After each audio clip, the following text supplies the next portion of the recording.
Bienvenidos a Liderazgo con Rodolfo Rojas. Si estás conectándote por primera vez con nosotros, te invitamos a que te puedas suscribir. Si no es así el caso y has estado conectado con nosotros varias veces, te invitamos a que puedas compartir el enlace. Comparte estas gran herramientas y equipación que estamos recibiendo cada semana. Así que no te pierdas esta oportunidad. En esta ocasión vamos a compartir un gran tema acerca de liderazgo en medio de la crisis. Y con nosotros acá tenemos a Rodolfo Rojas. Muchas bendiciones. Saludamos como siempre a toda la gente que nos sigue por YouTube y la plataforma de Spotify.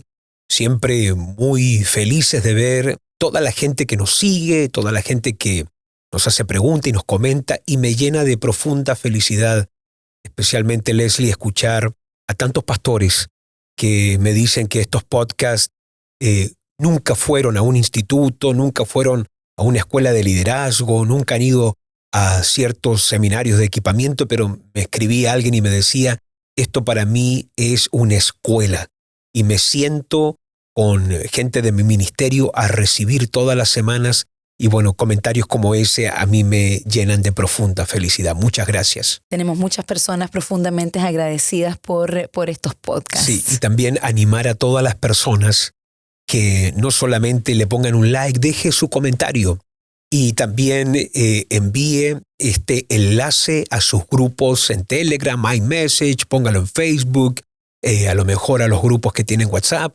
porque todo lo que usted hace comentando y poniendo un like también nos ayuda con el algoritmo de YouTube, que nos permite que podamos llegar a mucha más gente.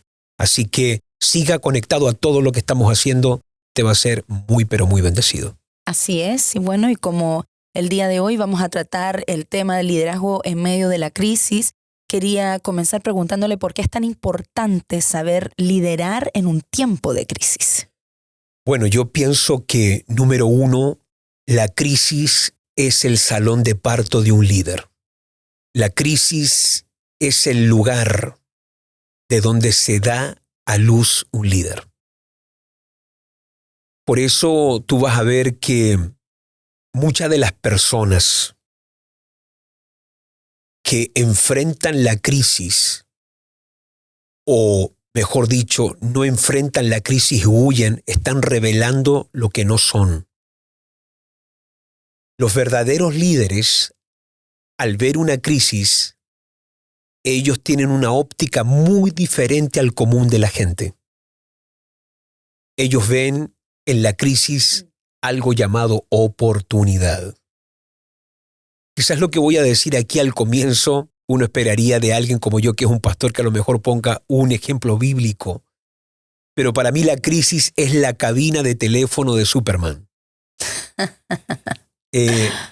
Sabemos que Clark Kent entraba a una cabina y salía de estar con traje y corbata, vestido como Superman, a salvar y a rescatar a alguien que estaba en necesidad. Yo pienso que eso es lo que hace la crisis en alguien que es un líder potencial. La crisis es esa cabina de teléfono que te lleva a ti y te presiona a ti de pasar de ser ese hombre común, normal, y te vuelve en ese líder extraordinario. Así que lo que realmente hace la crisis es venir a empujar un liderazgo potencial que a lo mejor uno no sabe que tiene. Es un liderazgo que puede que esté dormido o que esté escondido. Bueno, la crisis hace justamente eso. Revela y manifiesta quién tú eres. Y cuando miramos la Biblia, ¿qué es? Es un libro, es un gran libro de liderazgo, donde lo que hace a la Biblia ser un libro tan extraordinario, fascinante, si usáramos esa palabra, es que son hombres que a través de diferentes épocas, tiempos y generaciones enfrentan diferentes dificultades humanamente imposibles de revertir o resolver, pero que ellos no huyen, sino que la enfrentan, y Dios, al ver la actitud de fe de ellos, de los cielos interviene una y otra vez, salvando, respaldando, haciendo milagros y salvando a su pueblo. Es decir, la Biblia es un libro que nos enseña a cómo capitalizar desventaja.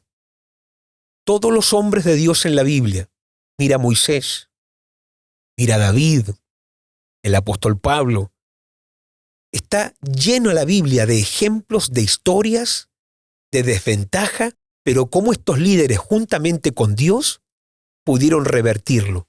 Ahora, no solamente la Biblia está lleno de ejemplos así, la historia está lleno así. ¿De quiénes escriben libros de historia? De personas que estuvieron en situaciones sumamente difíciles, en desafíos, en crisis. Por ejemplo, yo soy alguien que me gusta leer mucho de la Segunda Guerra Mundial y he leído, yo creo, por lo menos he leído unos 3 libros de Winston Churchill, que fue el primer ministro de Inglaterra, porque él pudo leer lo que los nazis estaban ya haciendo. Supo leer lo que iba a acontecer. Él comenzó a advertir a Europa que había que comenzar a armarse, que aquí había una amenaza. La gente decía, no, los alemanes no pasa nada, pero él ya lo vio. Cuando se logra desenmascarar toda esta agenda nazi que hay en Europa, el primer ministro de Inglaterra, el que estaba en ese momento, no se atreve a hacer frente a esto. Él delega o mejor abdica de su cargo y entra en lugar de él, lo escogen justamente a Winston Churchill, un hombre rudo, un hombre colérico, agresivo, un hombre que a lo mejor no respetaba o no era del agrado de toda la gente por su forma de ser, pero era el hombre con un liderazgo que dijo, a mí Hitler no me va a venir con esto, le vamos a hacer la guerra.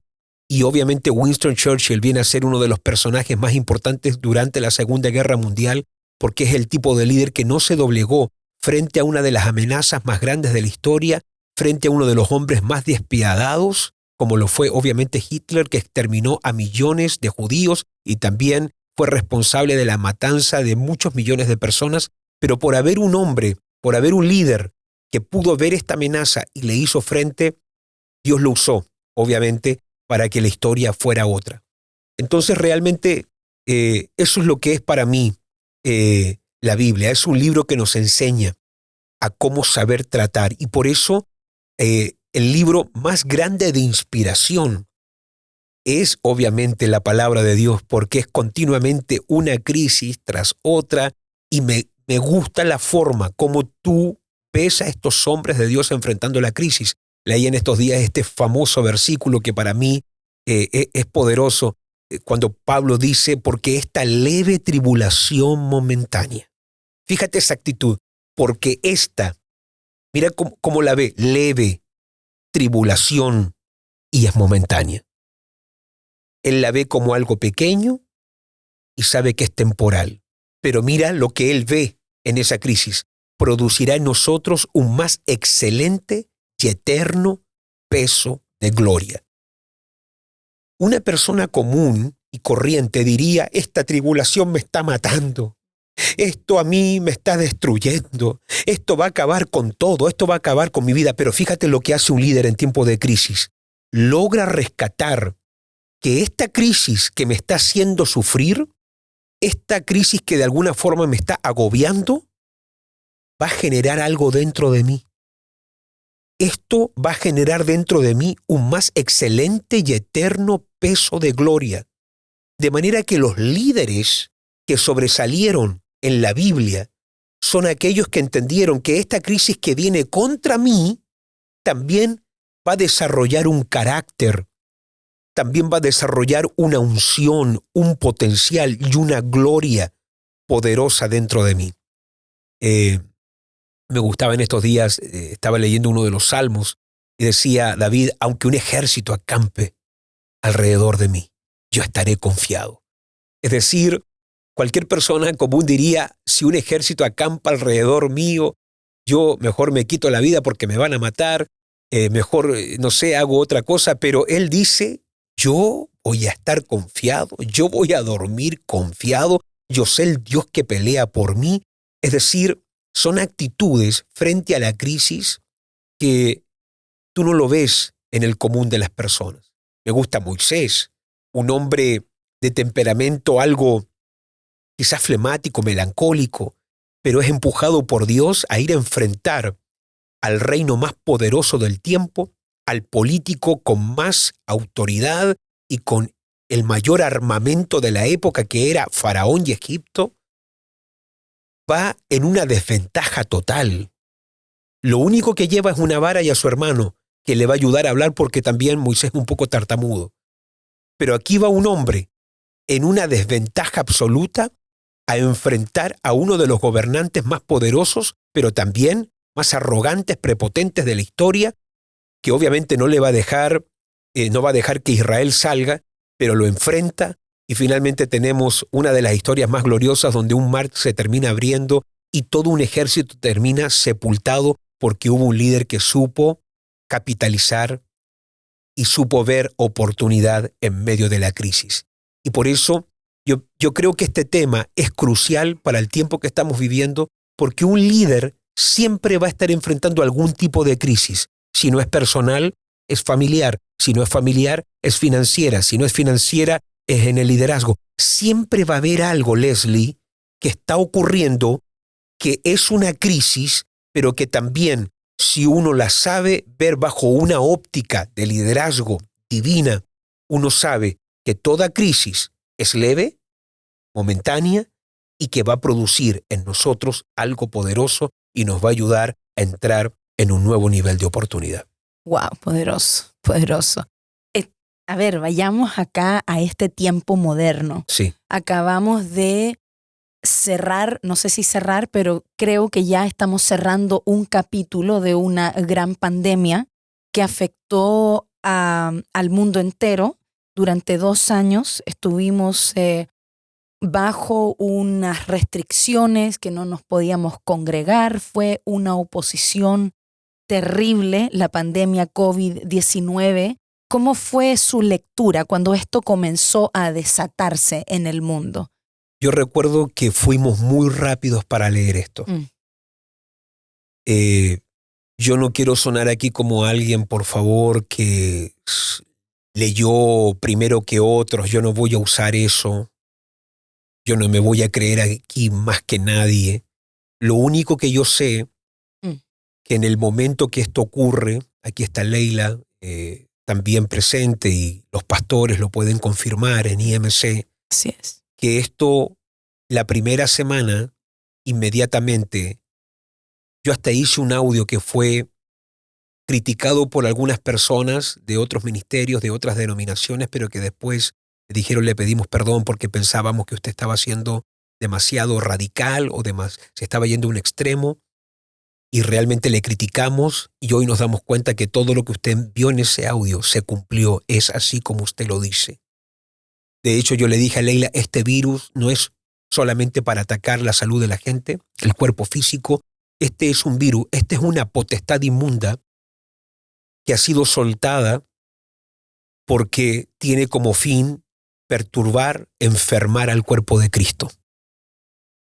Satanás va a buscar alguna forma de que no sigamos ganando almas, no podamos discipular con efectividad y no nos podamos congregar.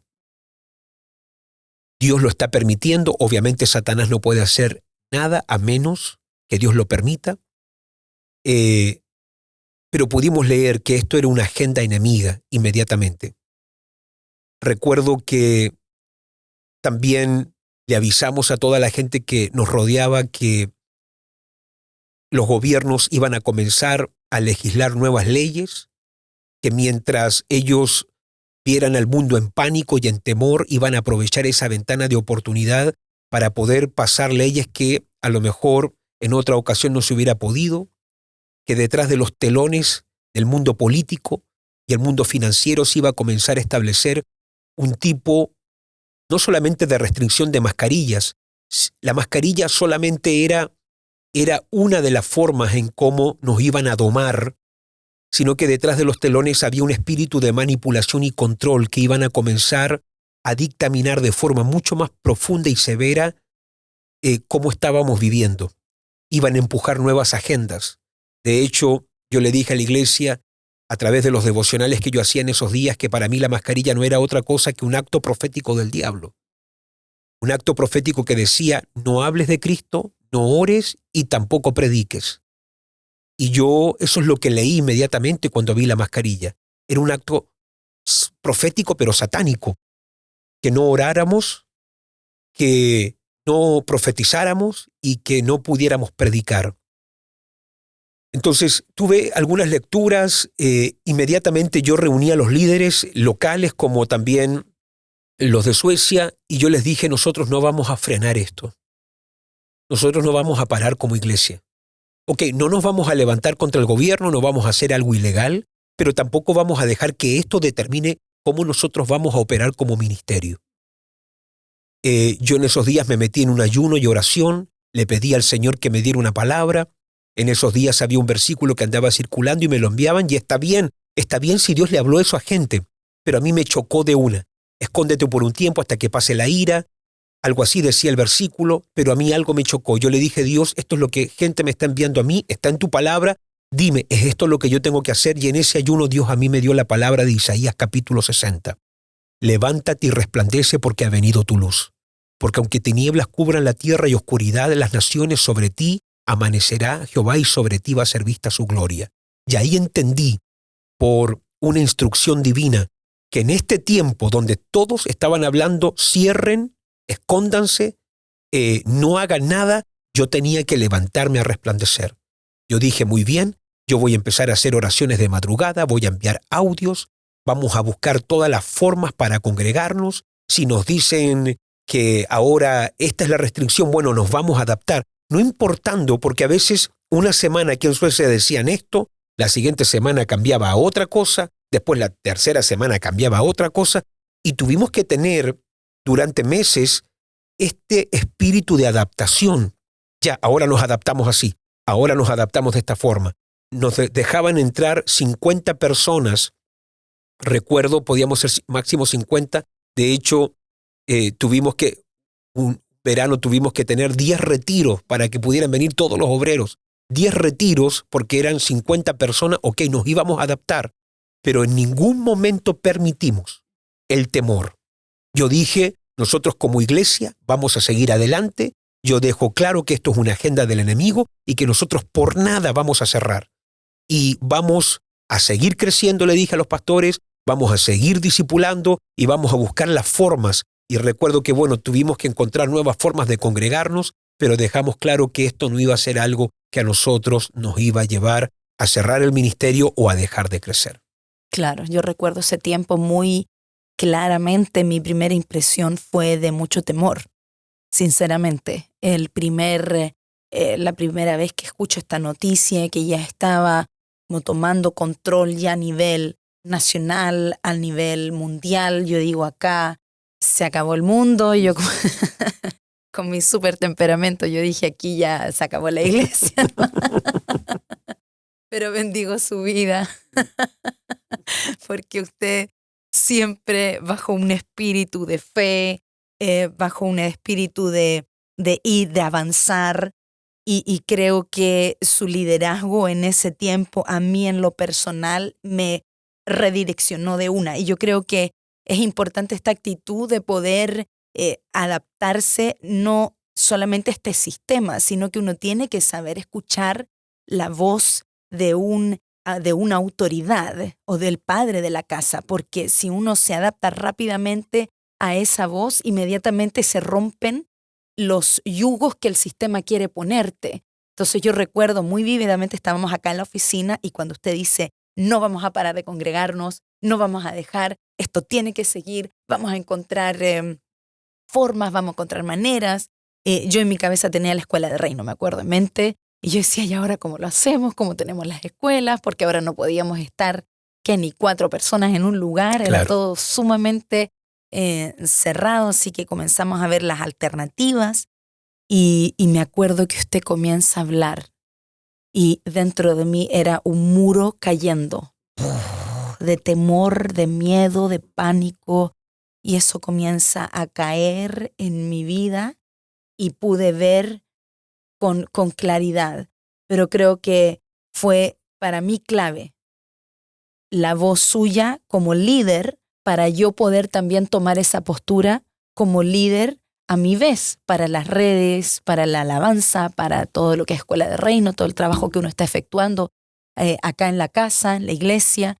Entonces, para mí fue muy impactante ese momento aquí en la oficina, cuando Sí. usted compartía y me di cuenta la importancia de una voz de fe, de un líder en medio de la Y crisis. cuando hablas de una voz, qué importante eso que dices, porque la razón de por qué el mundo cayó en un pánico global fue por las voces. Sí.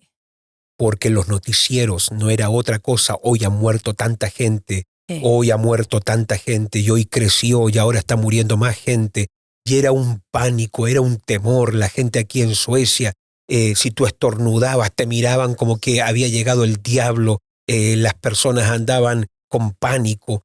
Pero nosotros nos afirmamos en la palabra de Romanos 8:15, que Dios no nos ha dado espíritu de esclavitud para estar otra vez en temor, sino que hemos recibido un espíritu de adopción por el cual clamamos Abba Padre.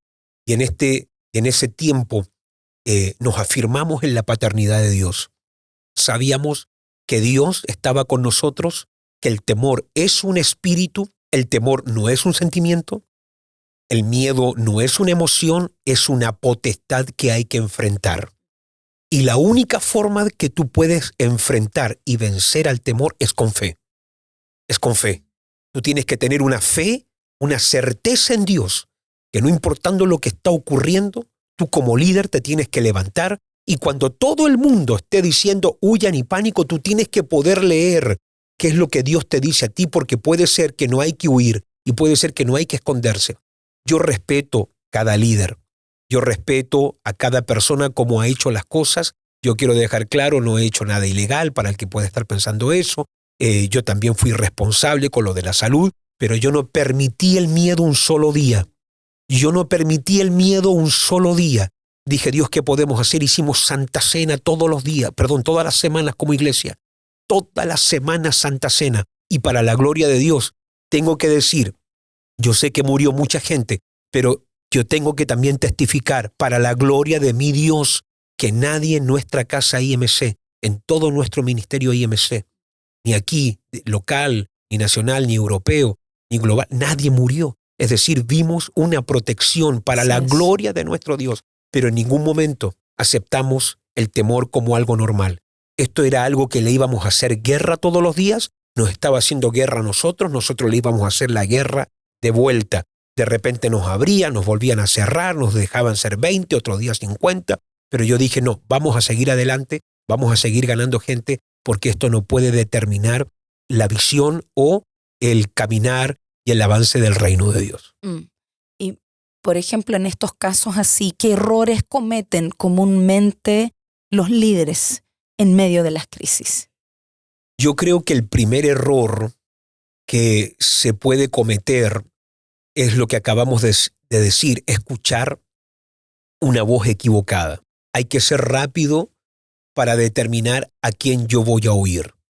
Por eso nosotros tenemos el término y la palabra cobertura, porque es bueno tener una cobertura de fe que cuando a ti te da miedo, tú puedes inmediatamente levantarte y hacer algo, ¿viste? Entonces, la reacción es determinante. Hoy yo venía para acá con Leila en el auto, venía mi hija, y salió un animal, un venado, y cruzó delante. Yo venía como unos 90 kilómetros por hora y cruzó delante del auto, pero mi reacción a frenar, el animal pasó 1 centímetro, hasta le vi el ojo de pánico al animal. El animal me miró me hizo hasta una mirada. Pero la reacción, ¿viste? Reaccioné rápido. Creo que eso ha sido algo que yo he tenido por muchos años. Reacciono rápido. Y en esa reacción tomo decisiones rápidas. En psicología existe algo que se llama parálisis por análisis. Parálisis por análisis. Es decir, hay gente que analiza tanto una situación que finalmente no termina tomando nunca una decisión. Cuando tú analizas y analizas qué hago, qué no hago, qué no hago, qué hago, qué no hago. Por ejemplo, si tú vas en un auto y te cruza un animal, es obvio, inmediatamente, tú tienes que frenar. Tiene que haber una reacción. De hecho, siempre que un animal se me cruza, nunca se me olvidó lo que me enseñaron en la escuela de tráfico cuando estaba sacando la prueba, que si se te cruza un animal grande, siempre tienes que ir hacia golpear la parte trasera del animal. Nunca adelante, sino golpear la parte trasera. Porque cuando pegas adelante o al medio es cuando el animal, en este caso puede ser un animal mucho más grande, un alce, por ejemplo, y es ahí cuando mucha gente muere en Suecia, cuando el animal lo golpean justamente al medio o adelante, que cae encima y mata a la gente que va adelante, ¿verdad? Entonces, hoy yo recuerdo que hasta yo pensé, yo sabía que lo tenía encima, pero miré la parte de atrás, en caso que tuviera que chocar, le iba a golpear atrás. Es decir, fue tan rápido el momento, pero hasta pensé, me dio ese tiempo para saber que si no alcanzaba a frenar plenamente, le golpeaba atrás y me iba a ir para la parte trasera del animal. Yo creo que uno en tiempo de crisis tiene que tener una respuesta rápida. Uno no puede estar esperando, lo hacemos, no lo hacemos, qué no vamos a hacer. Por eso eres líder. Y a veces, claro, uno se puede equivocar, pero también cuando tú te mueves en fe, yo creo que hay muchas cosas que Dios no hace porque está esperando que el líder se active y se mueva. A veces quizás hay una idea de que, bueno, Dios, ¿qué hago? Pero Dios también te dice a ti, hace algo para que yo respalde. De hecho, ¿qué dice el libro de Josué capítulo 1? Te daré todo lugar que pise la planta de tu pie. Es decir, pisa y te lo doy. No es te lo doy y pisa, sino que pisa, lo que vayas pisando yo te lo voy entregando. Anda tomando decisiones, anda haciendo cosas. Entonces, uno de los errores que puede cometer el líder es escuchar a gente equivocada, el reporte negativo, como cuando vuelven los espías después de reconocer la tierra y infectan. Es decir, el temor es algo muy dañino porque se propaga y también es como un virus que uno que es temeroso comienza inmediatamente a contaminar a otros. De hecho, la Biblia tenía una de las reglas que había en la Biblia antes de salir a la guerra, era que todo aquel que fuera de corazón pusilánime se fuera, no estuviera en el ejército. ¿Por qué? Porque iba a terminar afectando e influenciando negativamente a la gente. Entonces uno como líder hay que tener mucho cuidado porque ¿qué me pasó a mí? Las voces de temor, no solamente de los periódicos y de la televisión, yo vi mucho temor a mi alrededor. En la gente había un temor. Yo no podía permitir que el temor que percibía en personas que escuchaba, bueno, yo no veo noticias, pero que se escuchaban a través de los noticieros en diferentes partes, yo no podía permitir que nada de eso me influenciara y me afectara. De hecho, en mi casa yo creo que no se ha visto una noticia en televisión por los últimos 20, 25 años. Yo no compro periódicos, yo no veo noticias, y cuando veo noticias tengo mis canales selectos donde yo sé a quién quiero escuchar, pero yo no me expongo a cualquier persona que me hable. De hecho, había gente que yo seguía en redes sociales, habían personas que daban noticias que yo seguía en YouTube, y cuando yo vi su espíritu de temor, inmediatamente los cancelé y supe, a esta persona yo no la escucho ahora. Y saqué gente de YouTube, saqué gente de Instagram que yo seguía. ¿Por qué? Porque estaban impartiendo todos los días un espíritu de temor y estaban metiendo ciertas cosas. Así que uno tiene que cuidarse mucho a quién yo voy a oír, qué persona va a tener acceso a mi corazón. Y nosotros como líderes, cuando hablamos de estos temas, son muy claves porque un líder tiene que ser alguien que se atreve a ir en contra del sistema en muchas ocasiones y también se tiene que levantar para ir en contra del consenso humano, es decir, de todo lo que está diciendo la gente. Y tú tienes, por ejemplo, el caso de Daniel, que él sabe que se acaba de legislar una ley, que nadie puede orar a un Dios y nadie puede rogar ni adorar a nadie por 30 días, sino solamente al rey. Pero él sabía que, aunque era una ley, él tenía que ir en contra de esa ley. Y dice la palabra que él abrió las ventanas, corrió las cortinas y 3 veces al día oraba. Él sabía que estaba yendo contra la ley, pero él sabía que él tenía que agradar a Dios antes que a los hombres. Y es aquí donde tenemos que tener mucho cuidado, porque siempre van a haber leyes que a lo mejor hay que respetar. Yo no soy una persona que promueve rebelión, vamos a salir a las calles, vamos a golpear con ollas y aquí estamos y vamos a generar una revolución. No, pero también yo creo que cuando los gobiernos prohíben cosas, tiene que haber un líder firme. Por ejemplo, a Pedro, a Juan, los azotaron por predicar y les dijeron, ustedes no predican más. ¿Les quedó claro? Porque si ustedes vuelven a predicar, ustedes vuelven a hablar, los metemos de nuevamente en la cárcel y los volvemos a golpear.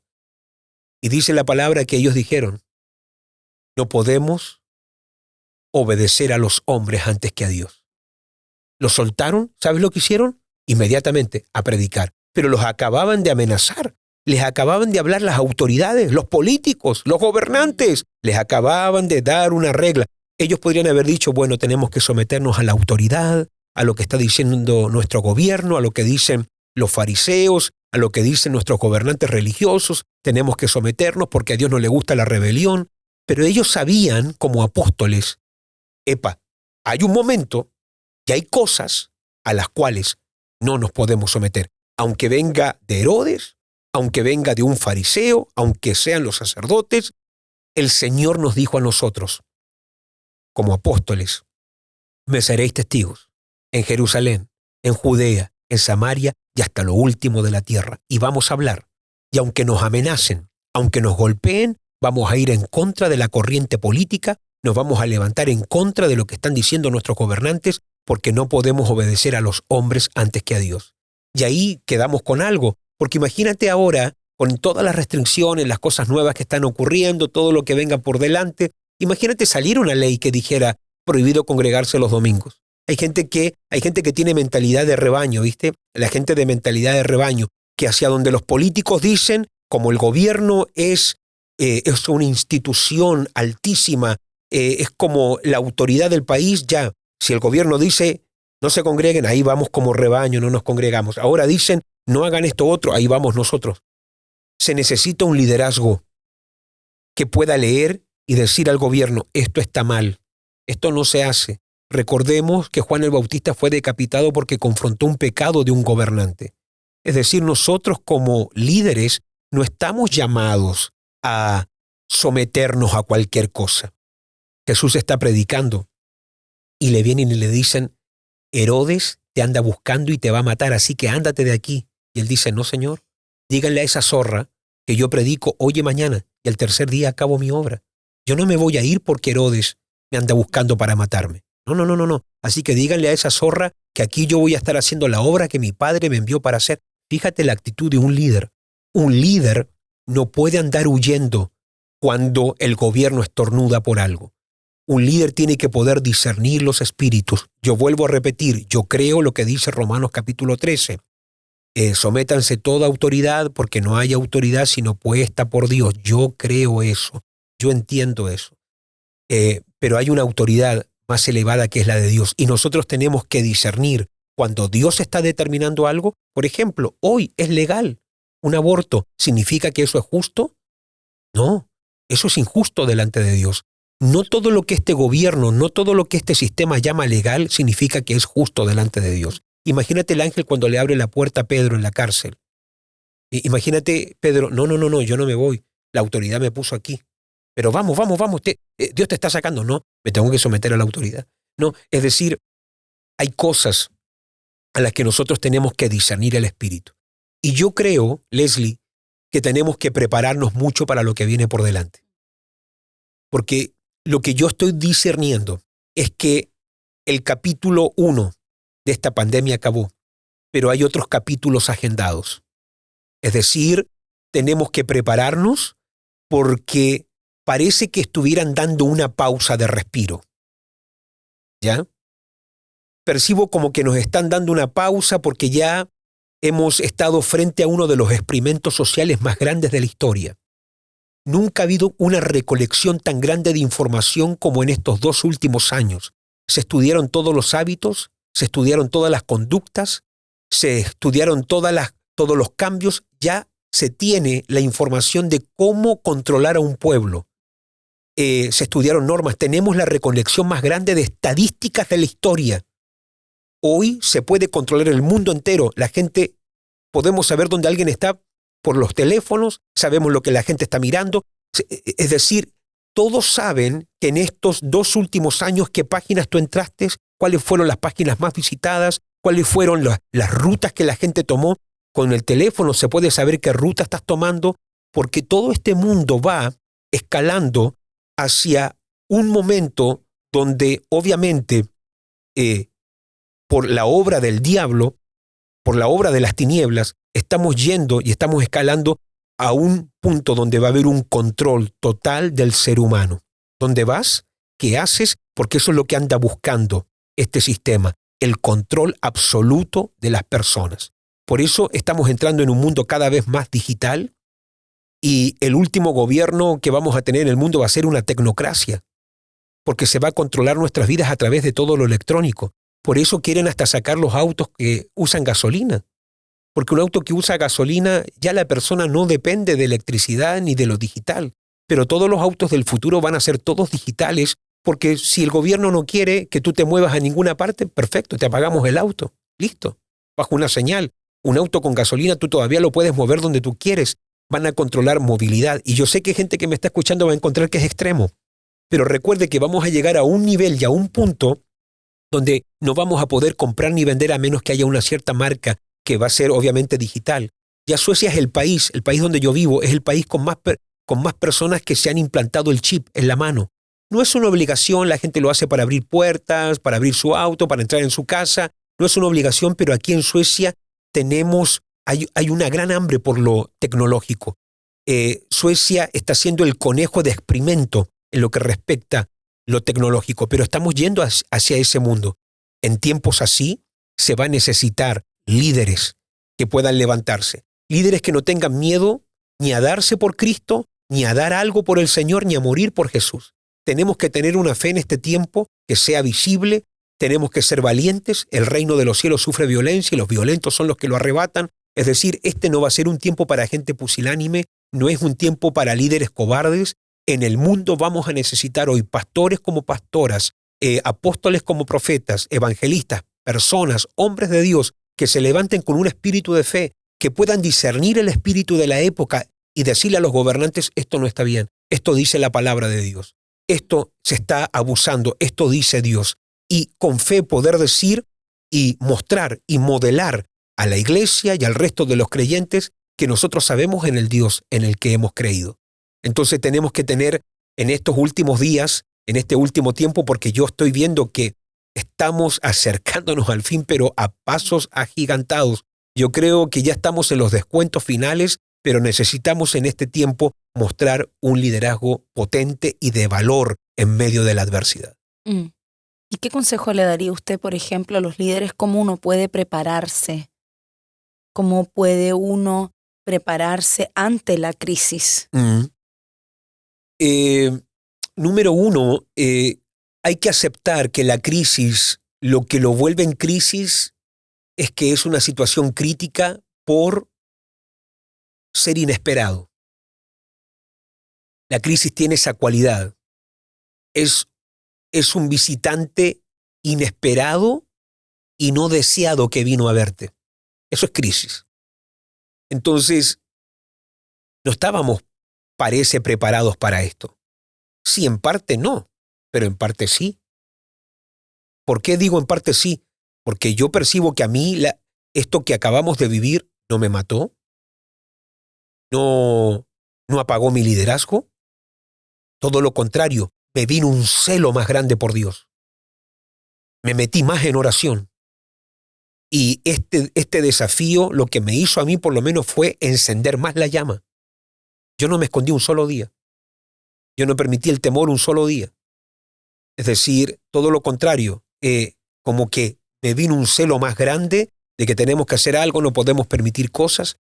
Y tampoco quiero aparentar de que yo soy un super líder aquí, no. Hay cosas que también me dan miedo, hay cosas que me golpean fuerte. También vivo situaciones y momentos difíciles en semanas, paso por ciertos ataques que realmente siento que agobian mi alma, hay cosas que a veces no las veo con claridad, no quiero por favor por nada aparentar aquí un superhombre que todo lo ve, que todo lo soporta, no, paso por muchos ataques también, pero discierno el espíritu que está detrás. Y en lo que respecta a esta pandemia, desde el principio lo podemos discernir y a lo mejor en parte no estábamos preparados, pero en parte sí estábamos preparados. porque la fe que tú vas produciendo, o la fe, mejor dicho, que Dios va formando en ti, te prepara y te equipa aún para aquello que tú crees que no estás preparado para el futuro. Es decir, la fe de Dios, aunque hay luchas que tú no sabes que vas a tener, cuando venga esa lucha o cuando venga ese ataque o esa adversidad o esa oposición, esa fe también te va a dar victoria. Por eso dice el apóstol Juan, y esto es lo que nos ha dado victoria frente al mundo. Nuestra fe, dice. Es decir, el mundo es el sistema y todo lo que puede ocurrir acá, pero si va a haber algo que nos va a dar victoria en medio de cualquier situación, siempre va a ser ese espíritu de fe. Otra cosa que yo diría cuando hablamos de qué cosas un líder debe hacer para enfrentar crisis o para prepararse por lo menos, es aprender que uno no puede controlar el mundo externo. Yo no puedo controlar quién va a ser el presidente este próximo año, no puedo controlar si va a nevar, si va a haber sol, si pudiéramos controlar el tiempo, imagínate, en estos días de frío que ha habido en Suecia, sería maravilloso uno poder determinar hoy va a haber sol. No podemos controlar el clima, no podemos controlar a los políticos, no podemos controlar muchas cosas externas que nos pasan, pero sí podemos controlar la mente y las emociones. Y eso es una de las cosas que son claves y que nos ayudan a prepararnos frente a una crisis. Porque un líder tiene que poder educar su mente y poder educar sus emociones. Creo que aquí hay algo muy importante porque hay gente, especialmente la gente que es más dominada por emociones, ellos tienden a tomar más malas decisiones cuando la crisis aparece. Porque la mente es racional, el alma, las emociones son sensacionalistas. Entonces, lo que tú sientes es lo que se percibe real. Y no siempre lo que se siente es verdadero. Y es aquí donde uno tiene que tener mucho cuidado cuando hablamos de liderazgo en medio de crisis, porque lo que uno siente no es lo que a uno lo tiene que controlar. Lo que a ti te domina es lo que tú crees. Y lo que tú debes creer es que Dios está contigo. Lo que tú debes creer es que las promesas de Dios son para ti. Como líder, lo que tú tienes que creer es que esto es momentáneo y lo que hay que ver en este momento es cómo yo puedo aprovecharme de la adversidad. De eso se trata, poder ver en esta desventaja, poder ver una oportunidad. Por eso cuando David ve a Goliat venir y David escucha que Goliat dice, ¿acaso soy yo perro que tú vengas hacia mí con palos y piedras? Y ahí David dijo, este es mío. Este se ve como perro. Él se ve a sí mismo porque él dice, ¿acaso soy yo un perro? Perfecto, dijo David. Yo he matado osos y leones. Si yo he matado osos y leones y este se ve a sí mismo como perro, este tipo es mío. Y en ese momento, fíjate, el hombre era más grande, era un gigante, un paje de armas que le cargaba su escudo, todo. David no tiene armadura alguna. De hecho, Saúl le trató de ponerla de él, pero no se pudo. Y este joven muchacho de 16 años se va al campo a lo que iba a ser una vergüenza pública, humanamente. Iba a ser la vergüenza de Israel. Se terminó siendo una de las historias más habladas. Dime, ¿quién no conoce la historia de David y Goliat? Se han escrito hasta libros seculares. Hay un libro secular que yo cuando lo vi, yo dije, un libro cristiano en una biblioteca, en una librería que no es cristiana, David y Goliat, pero era un libro secular. Es decir, todo el mundo conoce el término David y Goliat. Todo porque un joven de 16 años, cuando todo el ejército, cuando el rey de la nación, nadie se atrevía a enfrentar al gigante, ningún soldado experto en guerra se atrevió a enfrentar a un gigante, había uno que la supo leer. Y dijo, en este tipo está la oportunidad de mi vida. De hecho, pregunta a David, ¿qué le darán al hombre que derrote a este gigante? Y le dicen, bueno, le van a dar riquezas, su familia no paga nunca más impuestos, fantástico, y le dan la hija del rey. Perfecto, dijo David, entonces yo voy por esta recompensa, yo quiero que sea mía. De hecho, él entendía, hija del rey implica que yo voy a comer al lado y en la mesa del rey todos los días, y este joven se levanta y hace una de las proezas más importantes de toda la Biblia. Pero esa es la cualidad de un líder, ¿viste? Es decir, un líder no se esconde, la mayoría de la gente se esconde. De hecho, hay experimentos sociales donde un bus está lleno, un local está lleno, hay una persona que no sabe que todos son actores y de repente todos salen del local y la persona se ve sola y sale también. O todos entran a un lugar y la persona se ve sola y entra, porque estamos como acondicionados a seguir al grupo. Eso es lo que se conoce como mentalidad de rebaño, que vamos como vaquitas, y ahora para allá, y ahora dicen para acá, y ahora para allá, y ahora todos para adelante. No, usted no puede ser de mentalidad de rebaño en lo que respecta a lo que dice este sistema y lo que dice el mundo. Hay que discernir los espíritus, uno se tiene que levantar y uno tiene que atreverse a marcar una diferencia. Otra cosa que yo diría que ayuda a las personas a prepararse, a mí me ayuda mucho inspirarme en otros líderes. Por eso yo leo libros, me gustan libros cristianos. Por ejemplo, en estos días estaba leyendo sobre la vida de Billy Graham, un hombre de Dios extraordinario, pero también estaba leyendo un libro en estos días de Winston Churchill, que me gusta su liderazgo también, quizás totalmente opuesto, pero te tienes que inspirar en líderes que enfrentaron oposición, cómo la enfrentaron, qué sintieron, y vas a descubrir que todos estos grandes hombres, como en la Biblia, como seculares, toda la gente que sobresalió, no sobresalió porque ellos no tuvieron temor. De hecho, lo único que diferencia a un temeroso de un valiente no es que no tengan temor. Los dos sienten el mismo temor. Los dos sienten la misma inseguridad. Pero lo único que los diferencia es que el temeroso se echa para atrás y el valiente dice, siento temor, pero no voy a dejar que me controle y que me domine, y se atreven a hacer algo distinto. Entonces, la crisis, a toda la gente que nos está escuchando, la crisis no es algo negativo que termina destruyendo, es algo que finalmente se vuelve en un factor que te catapulta, es algo que se vuelve en un catalizador dentro del liderazgo que te ayuda a ir más rápido, te ayuda a sobresalir. Y yo creo que me acostumbré tanto a esto de las crisis, siempre me ha tocado, Leslie, la desventaja. La desventaja de a lo mejor no haber tenido un papá y crecer en desventaja, la desventaja de haber crecido con una mamá sola y pobre en Argentina, en Mendoza. Recuerdo la casa en la que vivíamos, recuerdo el suelo de tierra, recuerdo mi mamá vendiendo por las calles ropa, ella me ponía en un canasto de frutas y ella vendía en la feria. Y desventaja después creciendo en la escuela, llegando a un país nuevamente como Suecia, distinto, diferente, tener que aprender un idioma. Recuerdo que mi mamá no pasaba en casa porque tenía que trabajar, desventaja, yo tuve que aprender a prepararme comida en casa, diferentes tipos de desventajas. Recuerdo que mis compañeros tenían a su papá que los iba a ver jugar fútbol, yo no lo tenía, esa desventaja va generando algo en ti y finalmente tú descubres la riqueza que hay en la adversidad, en la desventaja. Porque a veces uno como papá quiere que todo sea tan bueno para los hijos de uno no quiere que los hijos de uno vivan lo que uno pasó.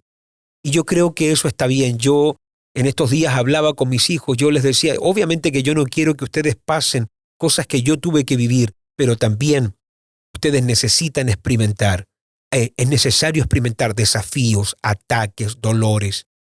Y un día una de mis hijas estaba pasando una gran adversidad en la escuela. Llegó al punto de que ella no quería ir más a la escuela. Me pidió que hasta la cambiara de escuela. Y yo le dije, mira, lo podemos hacer, pero lo que tú no estás viendo es que Dios, con estos profesores y estos compañeros, Dios te está formando. Dios está entrenando tu carácter. Sí, yo puedo ser ese papá sobreprotector que te están tratando mal y ya yo te cambio para que te traten bien. Pero si tú no desarrollas un carácter valiente y tú no desarrollas un carácter osado, cuando llegues a la nueva escuela y tengas adversidad, te voy a tener que cambiar otra vez.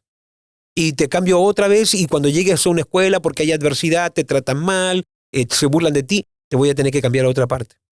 Entonces, tienes que aceptar que Dios te está formando. y estaba pasando situaciones con los profesores. Sus compañeras hablaban de que se habían acostado con este chico y hablaban del sexo, hablaban de esto y lo otro, hablaban mal de mi hija porque ella creía en Dios y tenía una opinión y una vida distinta de la del resto. Pero de eso se trata, le explicaba yo, poder en medio de la adversidad desarrollar ese carácter. Y yo le decía, todo lo que Dios está haciendo ahora contigo es entrenarte, es formar un poco de carácter, porque si tú logras oponerte o te puedes sobreponer a todo lo que estás viviendo, va a llegar el día que cuando experimentes algo así en el trabajo en el futuro, te lo vas a poder sacudir porque ya lo viviste.